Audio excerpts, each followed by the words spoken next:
हम श्यामा झा अपने सबके मिथिला संस्कार चैनल पर स्वागत करै छी। गोर लगै छी।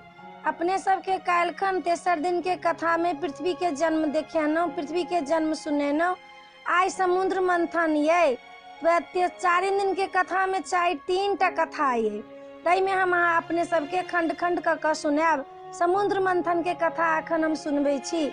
जहन पृथ्वी के जन्म भ गेलनि, पृथ्वी जहन स्थिर भ गेलखिन त सब देवता सब बैसलखिन, करला बैसलखिन आ कहलखिन कि सभा लागल। ओहिमे सब देवता दानव बजेलखिन।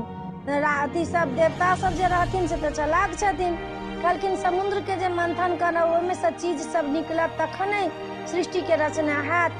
से असगर त देवता सबसे समुद्र नहीं मथात, तै लऽ कऽ दानवो सबके बजेलखिन।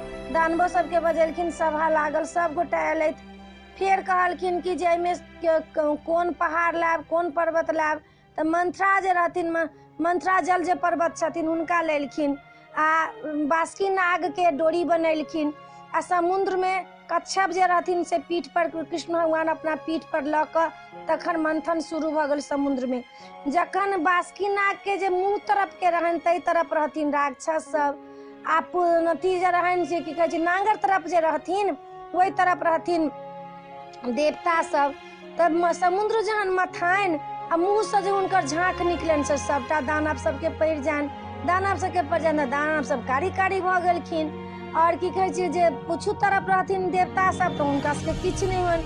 अहिना मथैत मथैत जहन मंथरा पेरा लगलखिन तऽ सबसे पहिले निकलै ओहिमे से एरावत निकललखिन, कल्प वृक्ष निकललखिन, एकर बाद मोहिनी निकललखिन, एकर बाद लक्ष्मी निकललखिन। बाद में जे छथिन से विष निकलन, विष निकलनि। जहने विष निकललखिन गड़गड़ा लगलनि, सौंसे सब देवता सब लोग सबके ऊपर पड़ऽ लगलनि।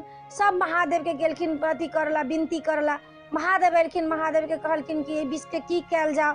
सब चिड़ै चुनमुन जे रहे मंथरा पर्वत पर के सबटा जरि के ओहिमे खसऽ लगलखिन, भस्म होबऽ लगलनि। बाप रे बाप, ई तऽ विष निकलि गेलै, विष निकलि गेलै। एकर बाद देवता सब आश्चर्य में हो गेलखिन। तखन की केलखिन जे महादेव के बजेलखिन, महादेव की केलखिन पूरा विष के घड़ा जे रहनि से पी लेलखिन। जहने पीलखिन धरती पर मूर्छित होकर खसि पड़लखिन। एतेक विष तेज रहनि कि धरती पर मूर्छित होकर खसि पड़लखिन। आब सब लोग हाहाकार मच गेल।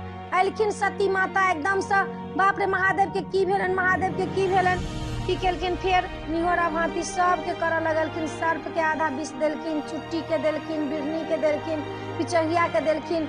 सब विष कनी कनी कनी कनी कनी कनी कऽ के बटा गेलै। जते बिखेला लोग के कुकुर के देलखिन। तकर बाद जे कनी विष रहनि से कंठ पर लाबि कऽ महादेव राखि लेलखिन। ताहि दिन से हुनकर नाम पड़लनि नीलकंठ। नीलकंठ छथिन भगवान।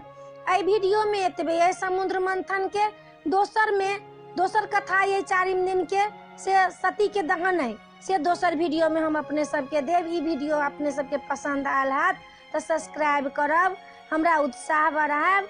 और जय मिथिला, जय भोला बाबा।